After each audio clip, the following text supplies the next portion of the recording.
Welcome back into another edition of the Arrowhead Pride Rapid Reaction Show. I am Steven Serda, joined as always by my guy, Rocky Magaña, Kramer Sanson in the background, helping us keep this thing moving on a frozen night in Kansas City, a game where we saw Patrick Mahomes' helmet literally crack because it's so cold in Kansas City tonight. The Chiefs absolutely dominate the Dolphins. There was really...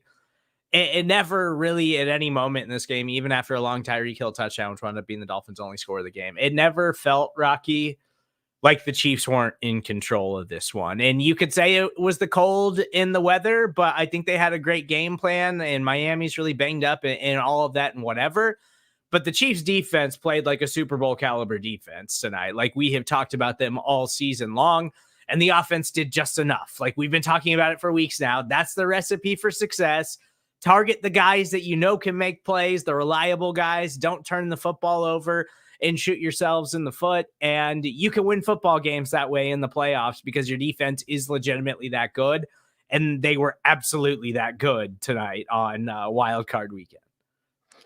I tell you, though, Steven Serda, Clyde Edwards-Helaire needs to learn how to protect the ball. No, I'm joking. I'm joking. I'm gonna let that one slide. Clyde had some really tough runs tonight. Yeah, no, I'm joking. Like, I could give two SHITs about Clyde Edwards-Helaire fumbling the ball negative 30 degrees, that late in the game. Like, with the exception of Trent McDuffie trying to commit pass interference on Tyreek Hill and just not full-on tackling him, it was the perfect game by the defense. And then after that, Trent McDuffie played pissed off, lights out football. This was, run defense, pass rush, coverage, you name it. This was like, we're talking, I don't want to oversell it, but with this is the best defensive performance by any Chiefs team, like, in my lifetime. And in any football game, let alone a playoff game. This is the best defense in my lifetime, Steven Serda, that I've seen. And I was alive for DT58 and Neil Smith, Dale Carter, whoever you want to say. Yeah. I wasn't alive for the AFL, but I've been alive longer than I probably should have been. And this is the best defense I've seen. This was the perfect game plan. Chiefs came out, protected the ball. I mean, they utilized wide shallow cross with Rashid Rice on offense. They fed the ball to their playmakers. They limited their mistakes. I mean, this is championship football that we saw here.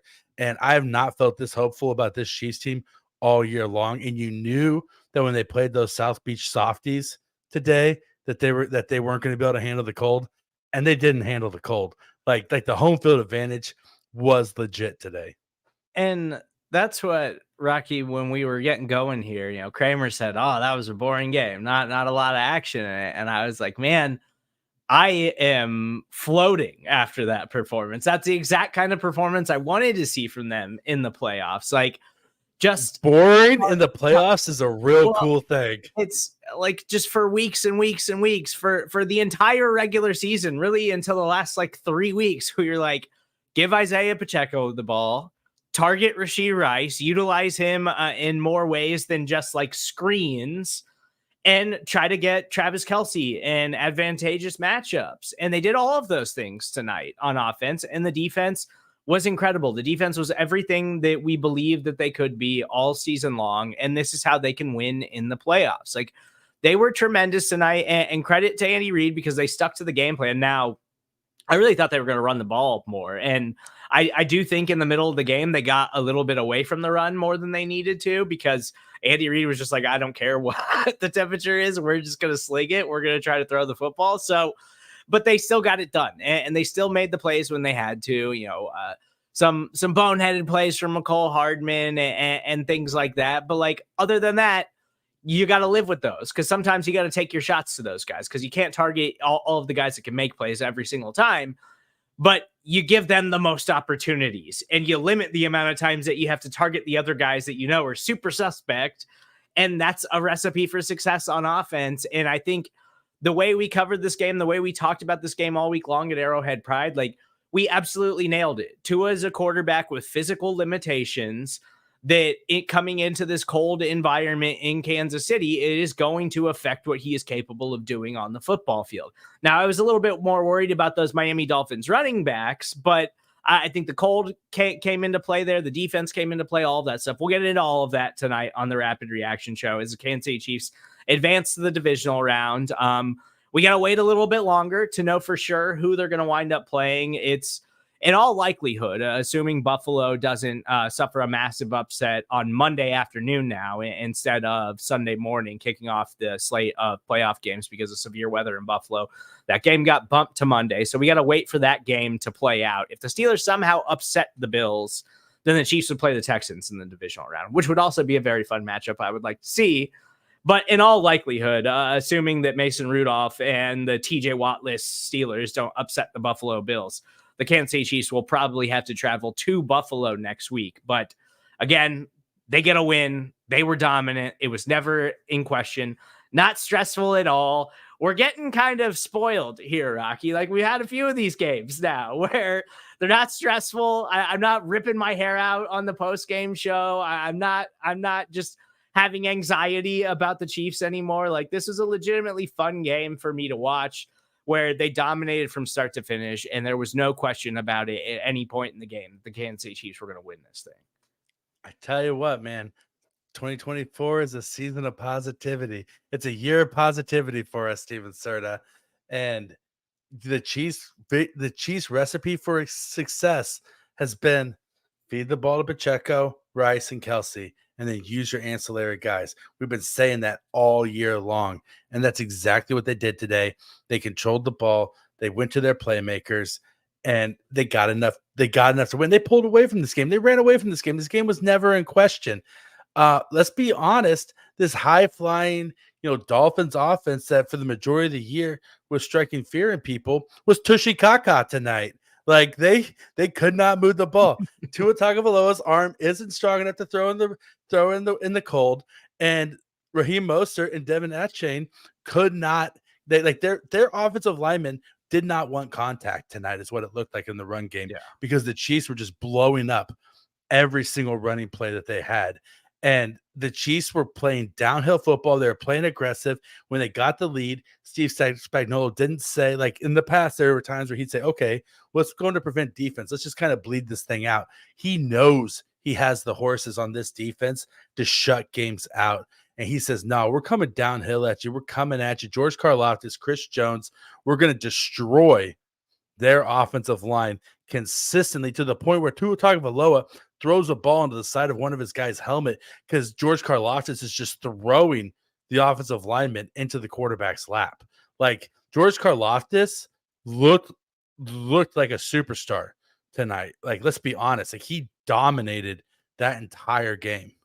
It's worth mentioning the Dolphins offensive line really banged up too. We spent a lot of time talking about that defensive side of the ball, but like, in this game, like, you need those guys to step up and make plays. And the Chiefs defensive line was just dominant all night long, just putting pressure on Tua constantly. And I don't even feel like Spags had to blitz really until the second half. Like, I feel like he didn't really start dialing up the blitzes until we were late into the game, when he was just like, all right, let's just put an end to this. Let's go get it. Let's go get him and force a fumble or something. Like that's how great their defensive line was. And the secondary, again, just tremendous. Mike Edwards makes another big play, has an early game interception. And then, Trent McDuffie gives up the touchdown, like you already mentioned, but he bounced back from that. It was just kind of a rough play where, he was in a bad position, tried to make a play on the ball, doesn't. Tyreek catches it. Tyreek breaks the tackle, and he's not able to make the play, scores. And Trent McDuffie, after that, was tremendous the rest of the game, including a play late in the game where he just absolutely lights up Tyreek Hill. Like, Trent McDuffie,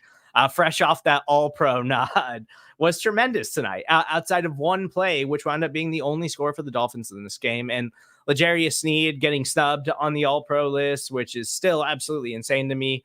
Tremendous again tonight. Like, Drew Tranquil was great. And Nick Bolton, we got to talk about him. He was amazing tonight. And this is a total like Nick Bolton game, like cold weather, running backs, like feels like they're running with cinder blocks around their feet because it's so cold outside. And Nick Bolton is just all over the line of scrimmage, just absolutely crushing those running backs who need space to try to utilize that speed, because they're not guys who are gonna break through a lot of contact and break a lot of tackles and things like that. Like, they're guys that got to get out into space. And Nick Bolton was all over the place tonight. And I think that's tremendous for the Chiefs defense, because we've seen Nick Bolton have some very rough moments this season. And a lot of that I'm going to attribute to his injury and missing so much time and coming back and just trying to get back into the mix of things and like make sure that he is totally healthy. Like, it's really nice to see him put together that type of performance in the playoffs, because as we've mentioned multiple times already, Rocky, like, the Chiefs' path to another Super Bowl this season is on the defensive side of the ball. So to see them put together this type of performance against this offense, it's very encouraging moving forward, and they're alive for at least another week. They're alive for another week. And here's the thing. When you're playing in the brittle, we're talking helmet shattering cold. Like, we're talking, it's like so cold you get tackled and your helmet breaks. I have seen a lot of football. I have never in my life seen a helmet shatter like that, like it happened to Patrick Mahomes. Like that, like to play defense and to hit people like the Chiefs defense was today in that kind of weather and that kind of cold. It takes a conscious decision that you're going to turn off the pain receptors in your body for a period of time, because it's going to hurt. Every time you initiate contact in that kind of weather, it hurts. And you are saying, I am playing through the pain, and I'm going to bet that they hate pain less than I hate pain. And they're going to not want to make contact with me. And I'm going to play through it, and I'm going to drive through it. And that's what the Chiefs defense today. The Chiefs defense said, these guys don't want to get hit. These guys don't want to play smash mouth defensive football where they're going to get hit in the cold and they're going to shy away from it. And I think you saw that. You saw it in their blockers. You saw it in their receivers. You saw it in their running backs. Their running backs had no interest in trying to break a tackle. Like the Chiefs deep, like, and I tell you what, you said that Trent McDuffie made that mistake.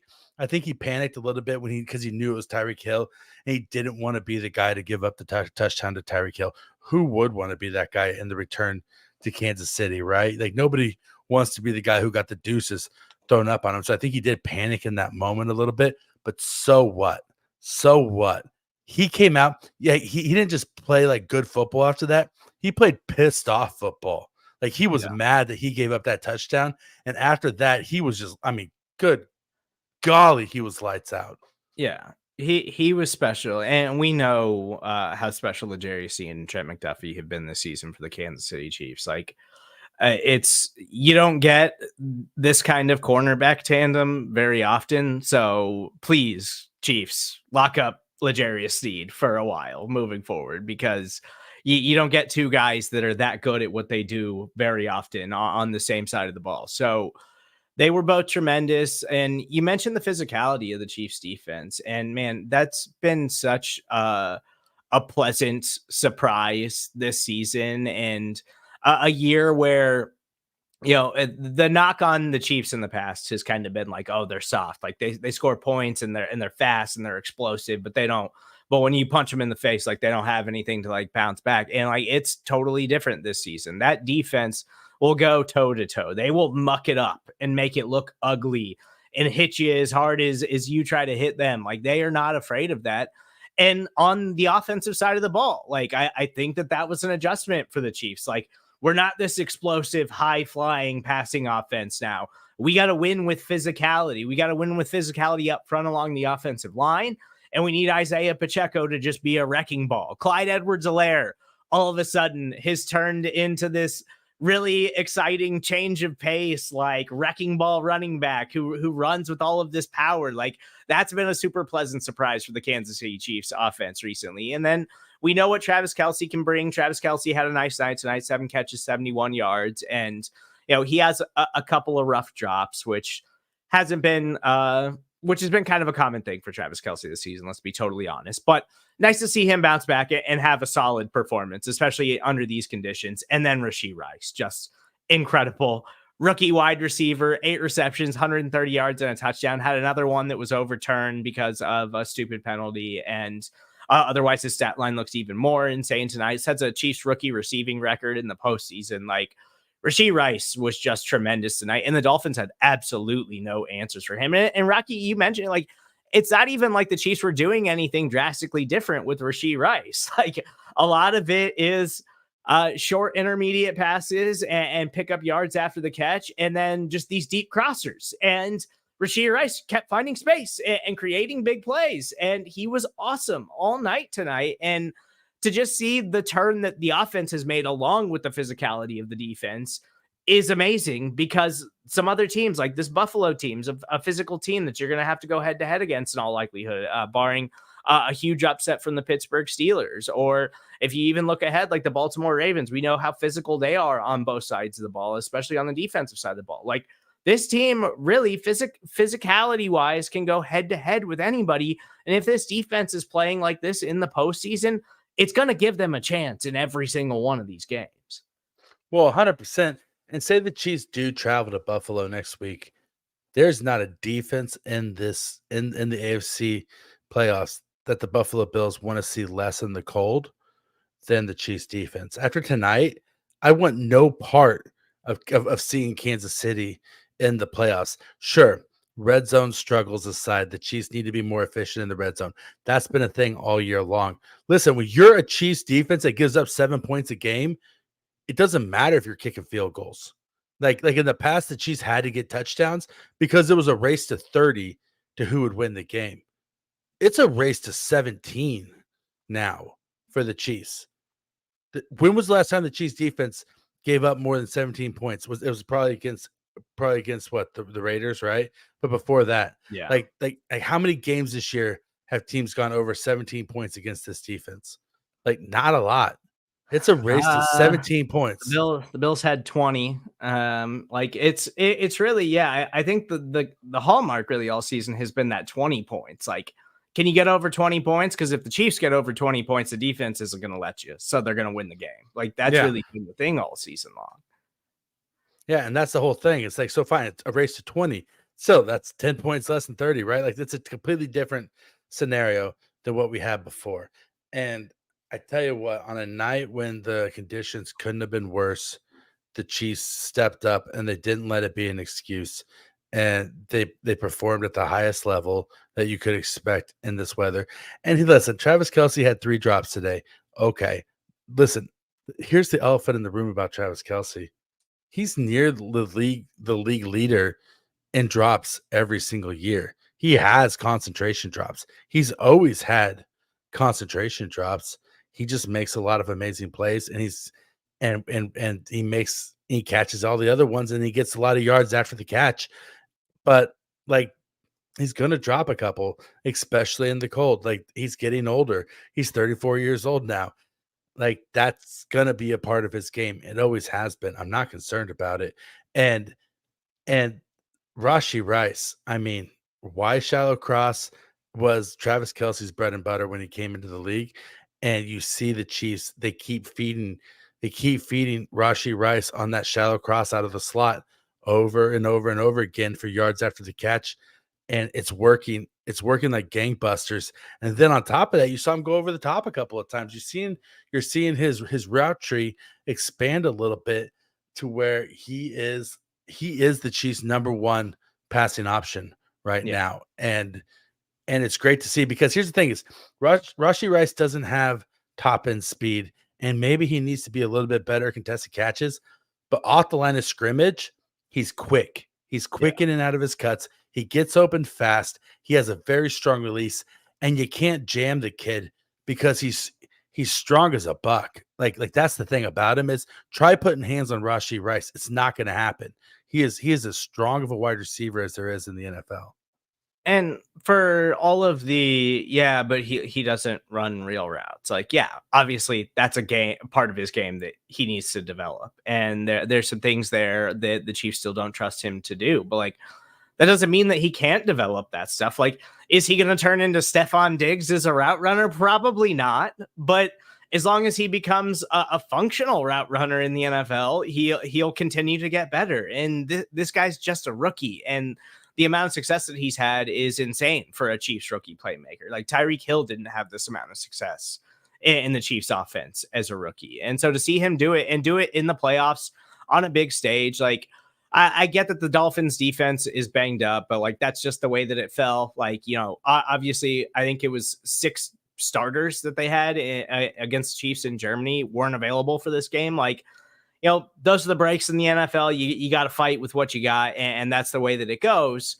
But for Rashid Rice to be able to pull this off tonight, like, they still have Jalen Ramsey back there. Like they still got a guy who's an all-pro caliber corner back there who they could have just lined up on Rashid Rice and tried to shadow him all night long. And Rashid Rice was still finding success. And no matter what the Dolphins were trying to do, like, I think overall, like, this was just, it was the best kind of performance that we could have hoped for. And it kind of played out exactly how I thought. Like, I thought maybe the Dolphins might sneak into a few more explosive plays and maybe do a little bit more, but credit to the Chiefs defense and credit to Steve Spagnuolo, because they were absolutely lights out. Like their game plan from start to finish tonight was tremendous. And back to the Chiefs offense. So like, I do want to talk about the Chiefs offensive line, because obviously we know they signed Justin Houston off the street in Miami this week. Melvin Ingram was on the couch a few weeks ago and they signed him. And, they're down to Emmanuel Ogbah as the last guy in that defensive edge rusher room for the Miami Dolphins, who is really hanging around this season. And all those guys, former Chiefs, coincidentally, but I do think there was still some issues with the offensive line tonight. And obviously Juwan Taylor got called for a couple of penalties. Donovan Smith probably, I think, got away with the hold that should have been a penalty. And there were still some pressure issues, even going against those guys. So like, when you talk about some of these other teams that you're going against moving forward in the playoffs, like those defensive lines, those pass rushers are going to be a lot more talented than what you want up against tonight against the Miami Dolphins, because they just simply didn't have any other option than the guys that they were signing off the street this week. Yeah, I mean, it was not a good night for Juwan Taylor. Let's just be honest. He got caught, for a false start in pass pro, and the guy can't run block. Like, let's just be honest. He is a bad run blocker. Hopefully he turns it on the rest of the playoffs. I'm not holding my breath, but even with him playing subpar football today, the Chiefs offense still looked really good. I thought that Donovan Smith looked, despite his struggles and his limitations, looked better today than he had in weeks previous when he played, and so the offensive line, we got mediocre tackles. Like, that's the thing that we have to understand. Like, there was that one point where that last penalty on Juwan Taylor, when they flashed to Creed Humphrey and you saw the look on his face where he was like, man, again, like 74 again.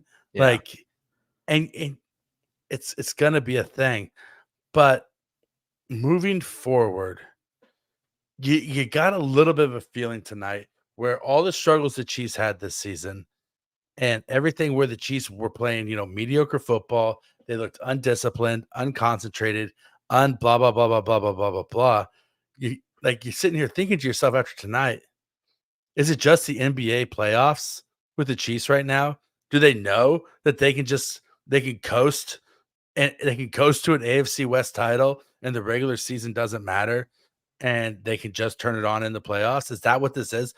Are the Chiefs playing NBA style of football right now?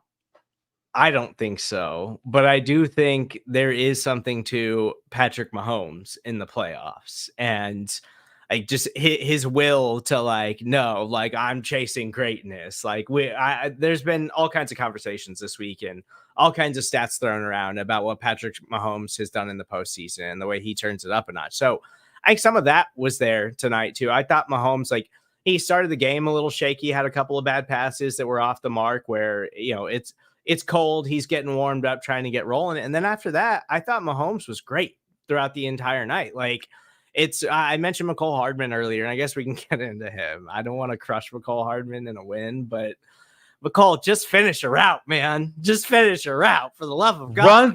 Run through contact. Just run. Yeah. Just keep running. Just don't stop. The first Hardman drop was really frustrating because I think Mahomes put it in a perfect spot for him to make a play on the ball where the defender could not get to it.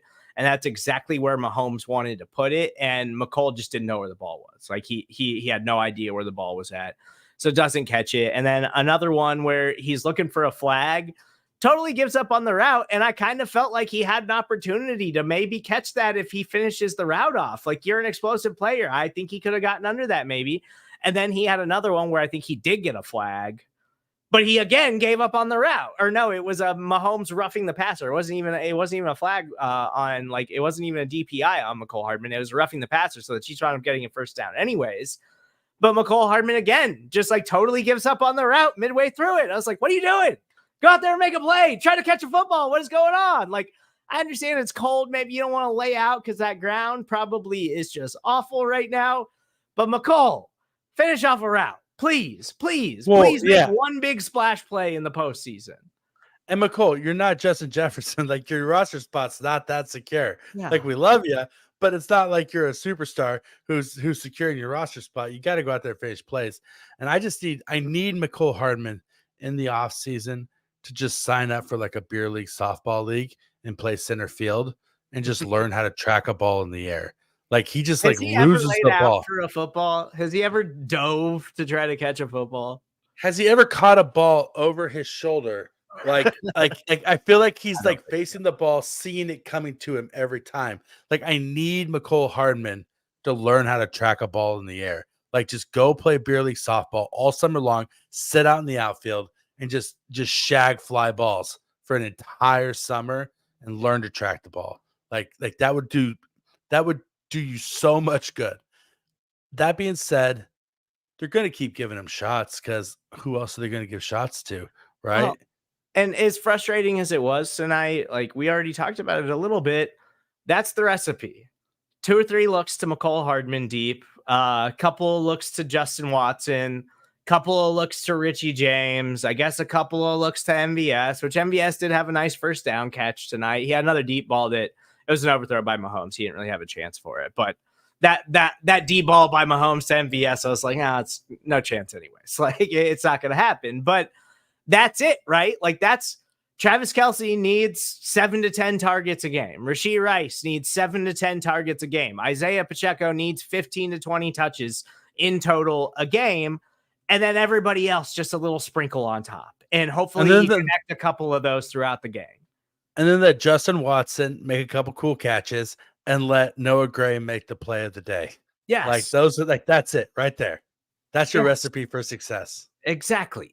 It took us all 18 weeks of the regular season and a wild card round playoff game to get there.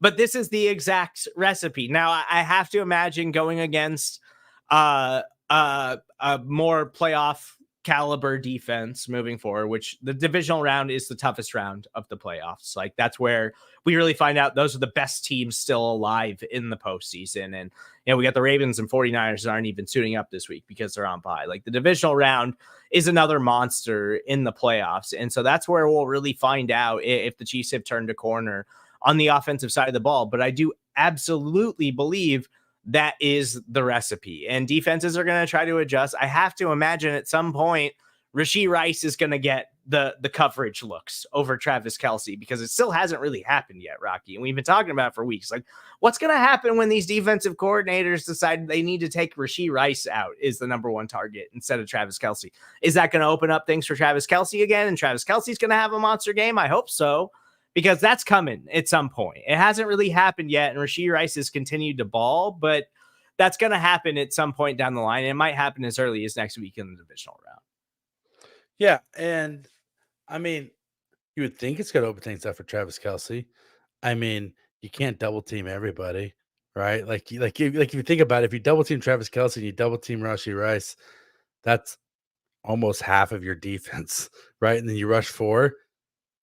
Hopefully, then they'll find Justin Watson or Noah Gray or somebody on the field, or they'll dump it off to Isaiah Pacheco or Clyde Edwards-Helaire in the flats. But it's an interesting thought, because you can't take away everybody, but you can take away somebody. So what happens when they do take away Rashid Rice?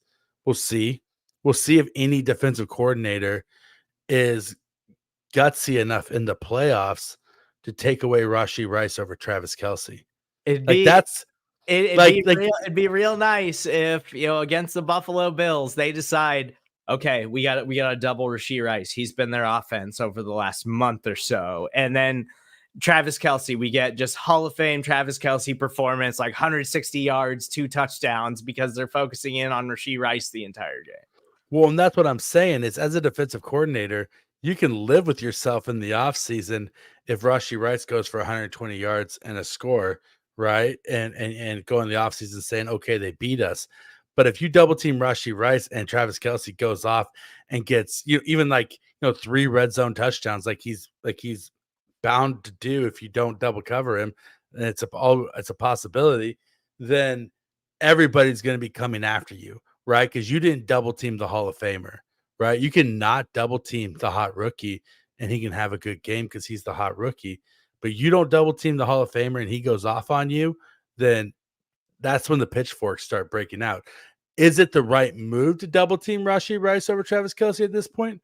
It might be because Travis Kelce's 34 years old. He's a little long in the tooth. Is he still the same player he used to be? We don't know because teams focus so much on taking him away. He still had a good year. I know people say that he's had a down year. He almost had 1,000 yards. He would have had 1,000 yards if Kadarius Toney didn't line up off sides. He missed a game due to injury for the first time since his rookie year. So even if he's not still the same player, he's still the best tight end in the NFL. He's still the Chiefs' #1 receiving option. And so for a defensive coordinator to have the eggs, so to speak, to try to take away Rashid Rice over Travis Kelce, I'd like to see it. Sure, Yeah. go ahead. Like that'd be awesome.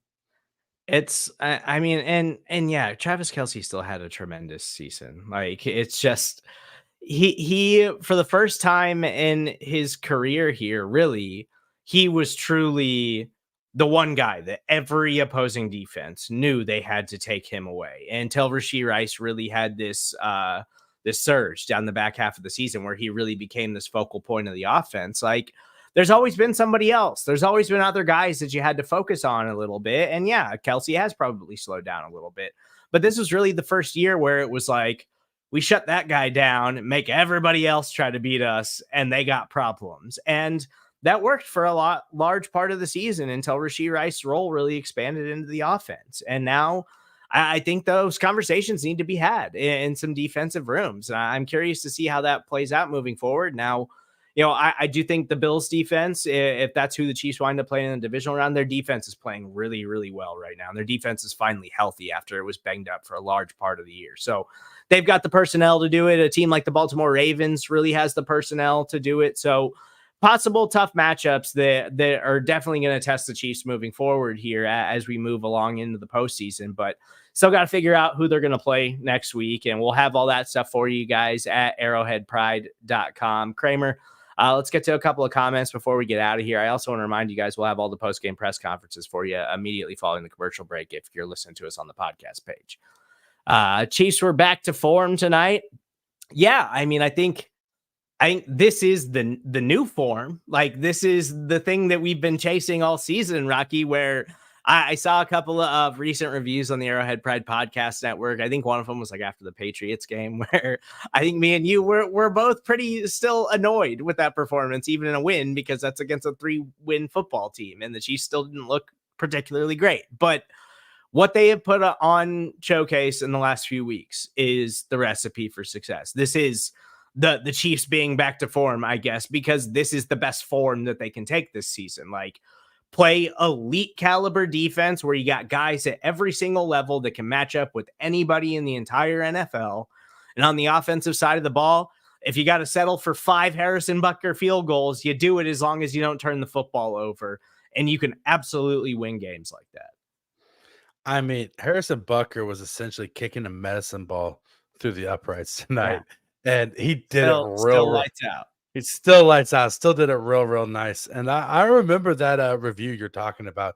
I'm pretty sure they said that my negativity made me hard to listen to. And so it's nice. It's nice to see a Chiefs team that is finally realized like who it is. Like we're gonna call it blossoming into their own power.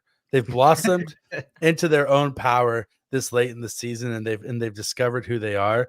And they're a fun team to watch. They're a defense first team.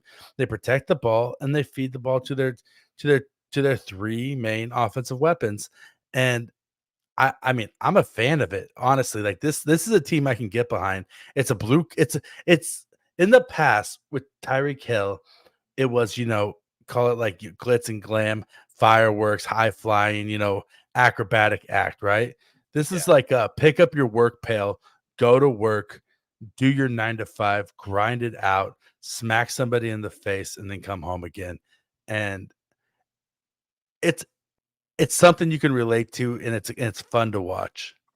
Yeah, I totally agree. It has been awesome to see the evolution of this team. Like, I do think I agree with you. I've been thinking about it throughout the show. Like, I think this is the best Chiefs defense like that they've ever had. Like, it's we could talk about like some of those '90s defenses, but the Alex Smith era Chiefs never had a defense that was as talented as this. They could go out and single handedly win you football games, and like without question, even an offense that's got Patrick Mahomes, the best player in the world, the most valuable player in all of the NFL, and the defense is better than the offense. Like the defense is the reason that the Chiefs will be in Super Bowl contention possibly this season.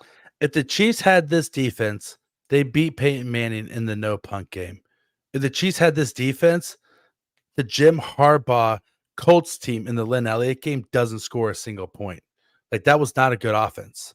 Like if the Chiefs have this defense, they win multiple playoff games. If the Chiefs had this defense, Joe Montana gets a ring with the Kansas City Chiefs. They had this defense back then. Like that's the thing. Like this is the best defense that the Chiefs have put together in the lifetime of anybody under the age of 50. Like it's a fact right now, and it's something that probably won't be there next year, and it wasn't there last year. So this is like the lightning in a bottle moment where we get to watch the best defense that the Kansas City Chiefs have ever had. Yeah, it's really been special to watch what they have done on that side of the ball, and to see just Steve Spagnuolo and his creativity and everything that he is doing on that side of the ball has been absolutely tremendous this season. From Buzz, the last two games have been much better, but same things keep popping up: drop balls, penalties. Although getting better, but have to score touchdowns, field goals aren't going to cut it. Like, yeah, I agree with that to some extent. Like, obviously, there was still mistakes tonight. It wasn't a mistake-free football game for the Kansas City Chiefs by any means necessary. But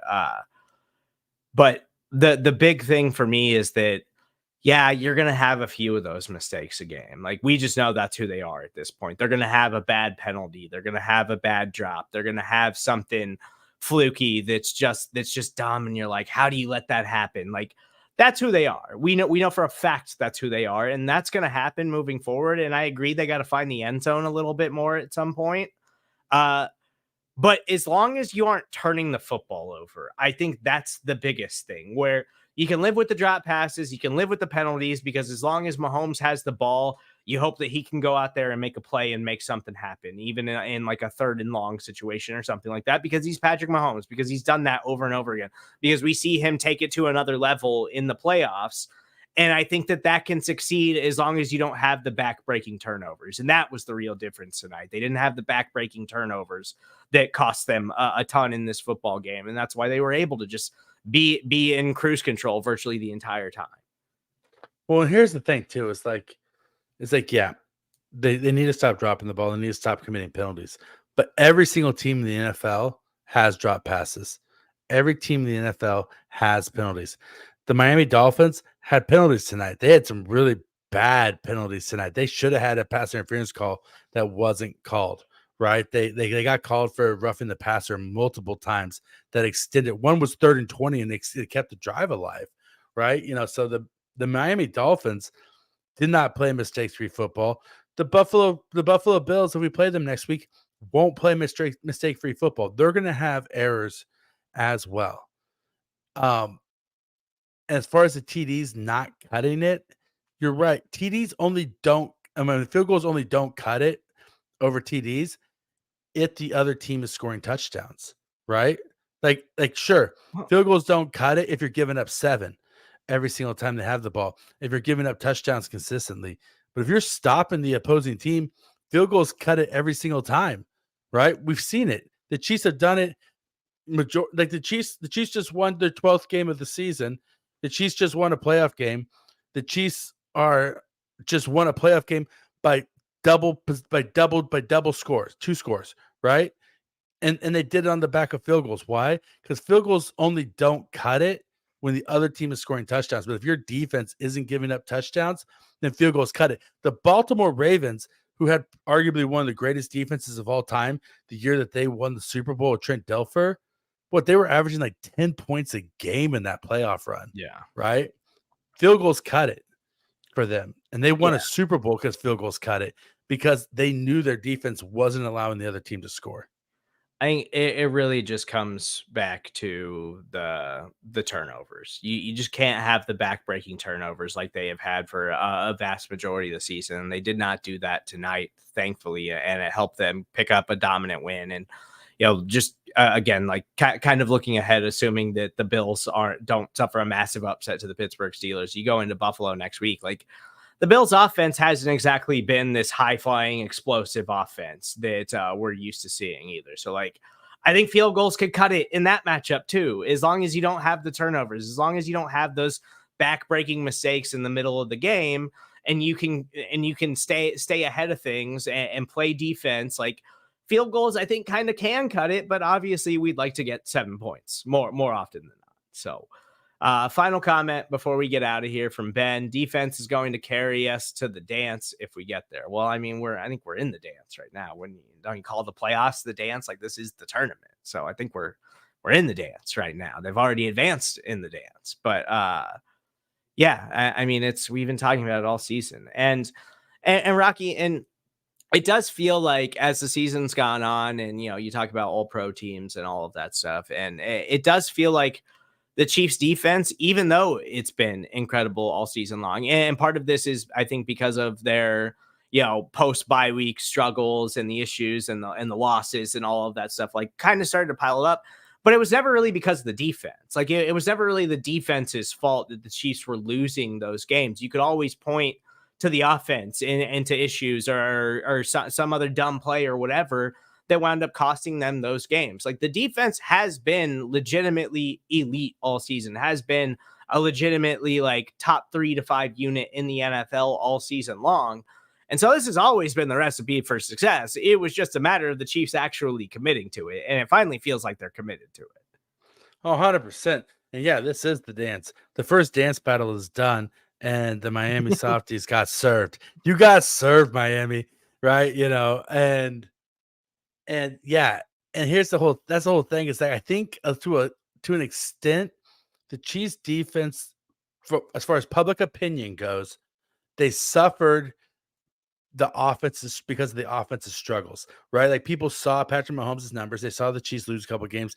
They saw the Chiefs not put up the numbers that they're used to the Chiefs putting up. And they said, okay, the Chiefs aren't the same team that they've been before, right? That this isn't the same team that we've seen. And they kind of got all lumped into like one team, right? And people didn't, early on in the season, people really weren't paying attention to how good the defense was playing. It wasn't until after, as of late, as the defense continues to stack, superb performances game after game after game, where people started to say, oh my gosh, like, L'Jarius Sneed just shut down Justin Jefferson, and he shut down Jamar Chase, and he shut down AJ Brown, and he shut down, and it just keeps on going, that no star receiver gets 100 yards against the Chiefs. Who was it? Jalen Guyton, I think, is the only receiver to get like 100 yards against L'Jarius Sneed this year.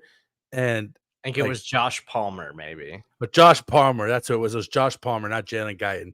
Yeah, thank you for the correction. It was Josh Palmer was the only. That's a fluke, right? That's not going to happen. I think most of it came on one long play.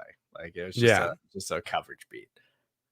Yeah, and so because of that, I think the Chiefs defense hasn't gotten its laurels that it necessarily deserves. And I think also they're a defense like some of the Patriots defenses of years past where the sum is greater than the individual parts. Right? Like you have Chris Jones, who's a superstar. George Karlaftis is an up and comer. Najee Sneeds is a stud. Trey McDuffie's a stud. But when you think about all the ancillary players, the Mike Danis, the Drew Tranquils, the Nick Boltons, the Willie Gays, the Charles Hughes, the Derek Noddies, all these people who are all playing their part, the Mike Edwardses, like they're all playing their part and they're all playing to a high level. Like it's the sum of the parts is greater than the individual stars, and people like to look to stars, right? And so they can't necessarily put a finger on this guy is the best at his position, but every single guy on the defense is really, really good. Yeah, I totally agree. And half the guys that you mentioned there, like you can point to tonight's game and say Drew Tranquil made plays, like Nick Bolton made plays. We've seen Willie Gay come up with some huge plays. Like, yeah, everybody gets beat sometimes. Everybody has a bad couple of plays sometimes, but the big thing is collectively this unit is just something special, and they got guys who can make plays at every single level. And it is not easy to build defenses like that in the NFL all the time, and they don't come along very often. So enjoy this team and enjoy what they've put together, even through a frustrating year. They are still alive as we head into the second weekend of the NFL postseason, and that by itself is a win. The Chiefs are still in the dance, and in all likelihood, after a 26-7 win over the Dolphins, they'll probably play the Buffalo Bills unless Mason Rudolph and the TJ Watt-less Pittsburgh Steelers pull off a massive upset on Monday afternoon.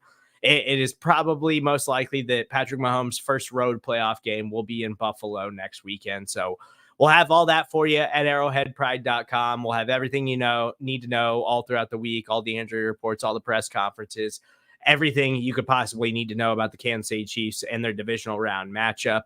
You can follow Rocky on Twitter at Rocky Magaña. I'm Steven Search, where you can find me. You can follow Kramer at Kramer Talks. As always, please make sure you subscribe, rate, and review everything that we're doing right here on the Arrowhead Pride Podcast Network. Chiefs are still alive. They survive in advance with a 26-7 win over the Dolphins. We will talk to you guys this week as we're getting up and getting ready for the divisional round of the NFL playoffs.